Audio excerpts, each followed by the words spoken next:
Welcome to the Manjula Awakening. My name is Kiana. I want to get into these messages and see what's coming up.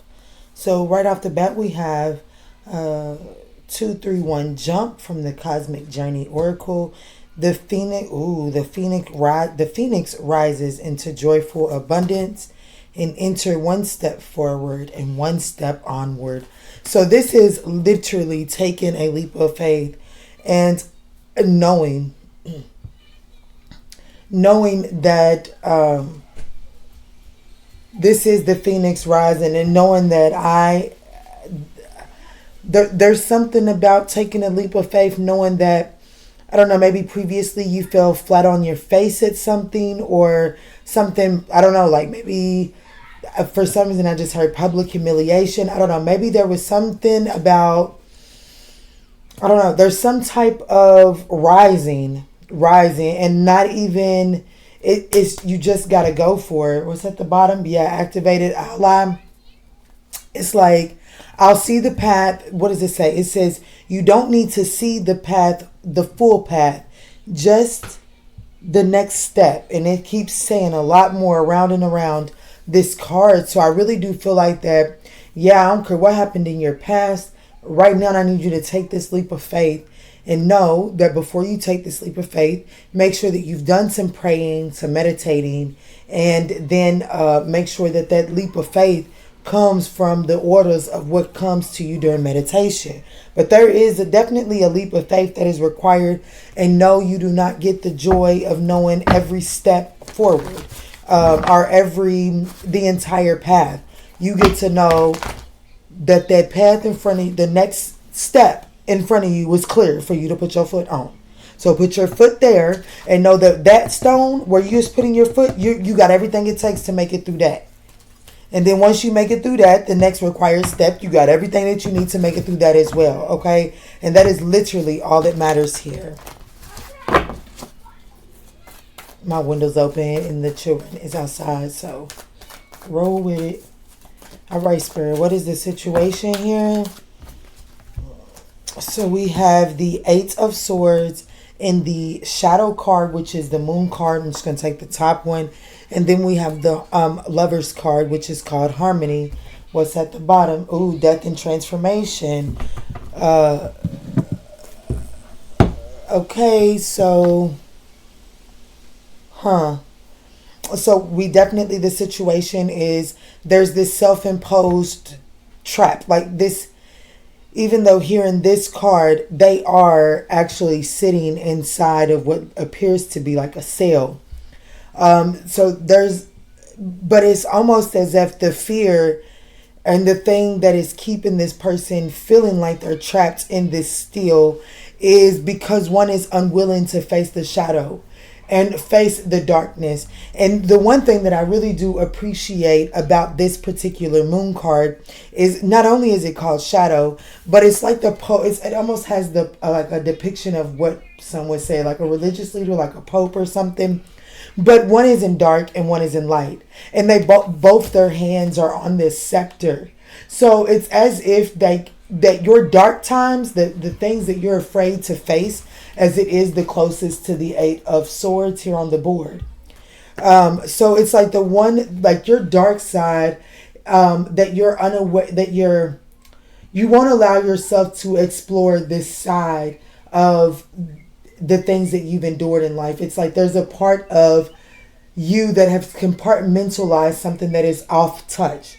And what is off touch, off limits, needs to be explored in order to really set yourself free from this trap. This fear, this story that you may tell yourself that keeps you from taking the next step because you don't see the entire path. Right here with this Lovers card, this is called Harmony. And I can appreciate that a ton, because a lot of people get wrapped up when they see the Lovers card. Like, oh my gosh, here we are back on love. But this really has nothing to do with love external to you, and every single thing to do with the masculine and feminine energy within you coming into harmony. And that also goes back to this dark and this light energy. These energies must be able to co-mingle in harmony.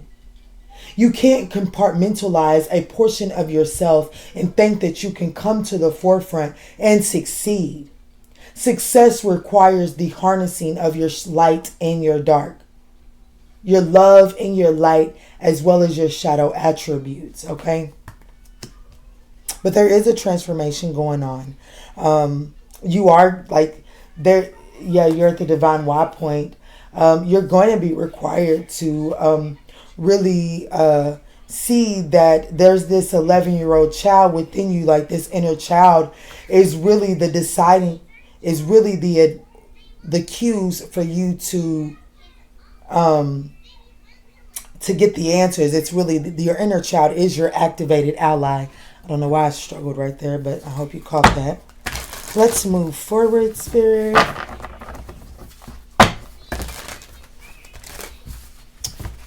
Let's move forward. Show me the present moment for the collective, Spirit. I see the situation, but show me the collective at the present moment. Show me the collective at the present moment. I'm going to have to go check on the children. Thank you, Spirit. So we have the 6 of coins. So there's definitely in this present moment, the collective is almost, it's as if it's like you're at this point of reaching out for balance. I know that I need balance. I know that I need integration. Yeah, looky here. Ooh. Okay. So you have the 2 of staffs and the 5 of cups to the 2 of swords. There's definitely this energy of 6 of coins is equal reciprocity, equal give and take. What I put out into the universe brings back to me. So if we keep making decisions based on what we've received in the past with this 5 of cups here, then that's exactly what we're going to continue to get. And you keep yourself trapped in this cycle of this 8 of swords. So instead of allowing the past to guide and direct the way that you give your energy or the way that you show up in exchange in the 6 of Pentacles energy, instead of allowing the past to direct and orchestrate the way that you show up and give, what about allowing the past to I don't know, like, what if there are better lessons to come from it, I guess is what I'm trying to say. So I can say this right here. I entered into a connection. I'm just throwing examples out here. They may get personal. I never know until I get in the middle of the story. But I could be in a relationship, and I could be this person that my spouse was able to tell me, you don't do this right, and so I continuously try to do better on the things that they said that I didn't do right for them. And so I'm constantly morphing into the person that they want me to be. So I'm trying to show up in the likeness of what they want me to be. And so I lose my true and authentic self. And then so I'm wondering, well, why the hell am I doing everything for them, but I still feel unfulfilled? It's because you forgot about yourself, right? So there's this energy of saying, okay, so I'm not going to give. Okay, so this situation right here is saying, now moving forward in your next connection or in this connection, if you can make it work, do you continue to give to make this person happy? Or do you really set down and set in the energy of what you've been neglecting over time? So just because you decide to start pouring into your cup doesn't mean that this person it doesn't mean that this person it makes way for this person to unappreciate what you do give them because you're not over giving anymore. I hope that makes sense. But there's this energy of not feeling so exhausted trying to fix the past when you really need to focus on the present moment. What is left moving forward? How can we change the dynamic of a connection to where it's equal give and take instead of scorekeeping? There's no more room for scorekeeping here. That really does keep that scorekeeping mentality really is what's showing up as this cage of steel. Let me get up out of that energy right there. All right, Spirit. So, what does the collective? How can the collective address this issue at this time so that they can release themselves from the perspective they have on the past?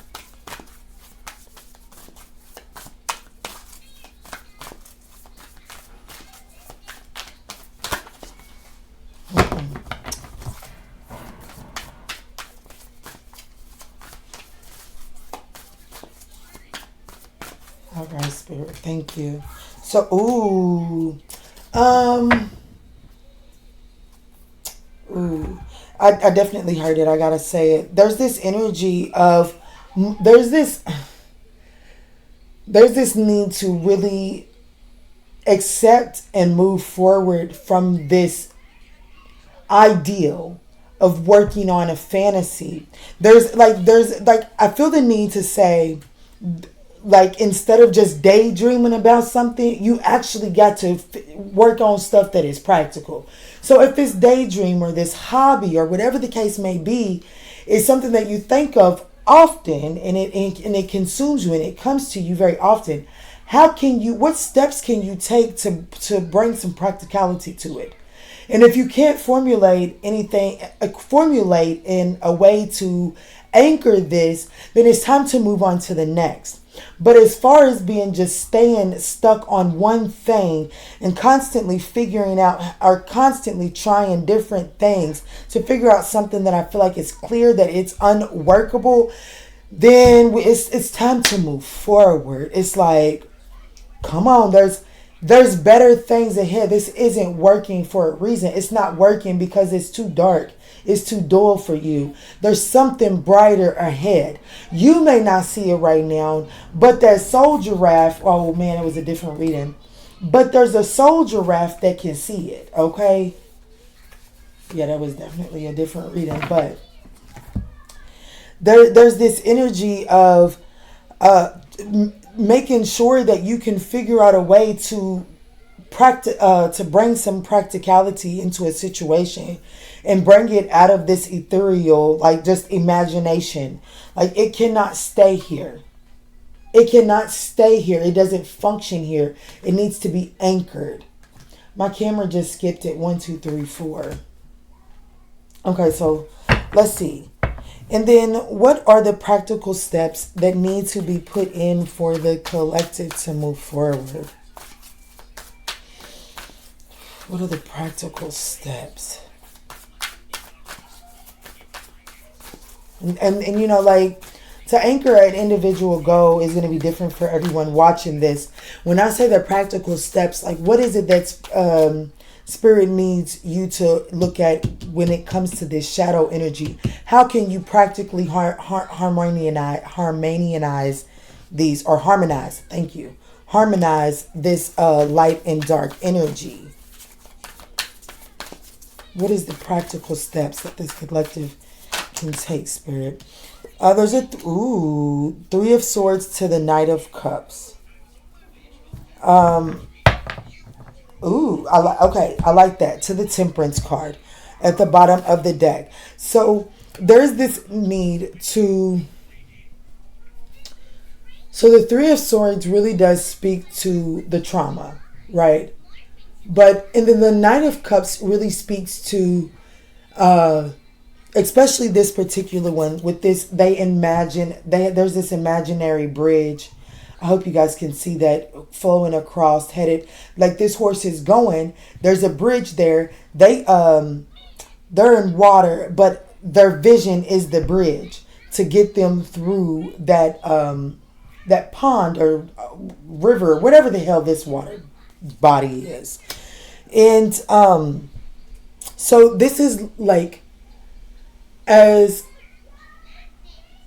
fairyland, I guess, as it may sound, it really is allow your Three of Swords, allow the healing process to be the bridge over troubled times. So instead of looking at the Three of Swords and the trauma, like, instead of looking at these things as hurt and the world owes me for this, or this person owes me because why would you do this to me? I mean, the least that you can do is acknowledge that you did this to me. Absolutely, absolutely. And I just want to let you know that I'm here to validate that for you. But I want you to understand that that is an internal job to get that answered. That is not for this person that did it to answer that for you. What you need to be focused on in this moment is, how does this situation get me through the next situation? Like, how does it carry me over the next troubled waters? Because there's something in that situation that is going to get you over. It's going to be your bridge over the next troubled waters. So there's a need to shift the way that you don't want to look at it. You don't want to go back in because it's too painful to look at the Three of Swords, or it's too painful to look at the shadow because there's something in it that hurts. But I understand that it hurts, but there's something way more powerful than the hurt in that memory. So you have to be willing to grasp it. The Knight of Cups really does speak to going after your true heart's desires. Never giving up on what your dreams and ambitions are, but not getting lost in just the dream part of it. You know, staying diligent and staying, not allowing the world to turn you into a bitter Betty. You know, not allowing your trials and tribulations to turn you into stone. Don't allow life to Medusa your heart. The Knight of Cups does not allow Medusa, at least not in the higher vibrating energies. In the reverse, not necessarily, but that's a story for another day. But I just feel as if the Knight of Cups really does encourage you to keep the hope alive. Know that there is something like this happened to lead you into something more beautiful. Oh, there is healing energy. There is this bout with Temperance. It's balancing. It's the merging of these two energies and understanding that my hope and my patience and my alchemizing of the past hurtful energies and figuring out how to use it to my benefit in the future and not to my detriment really is the key to success. It is the wings to flying me out of difficult situation. You notice the wings in this Temperance card are the wings on this boat leading it towards the sunset. Oh, reversed. Alrighty, guys. I pray that these messages provided you with some guidance on your journey. If these messages did resonate with you, we would absolutely appreciate a thumbs up down below. It does help get these messages out to others in need. And in all that we say and in all that we do moving forward, guys, let's choose peace. Love and Light Collective.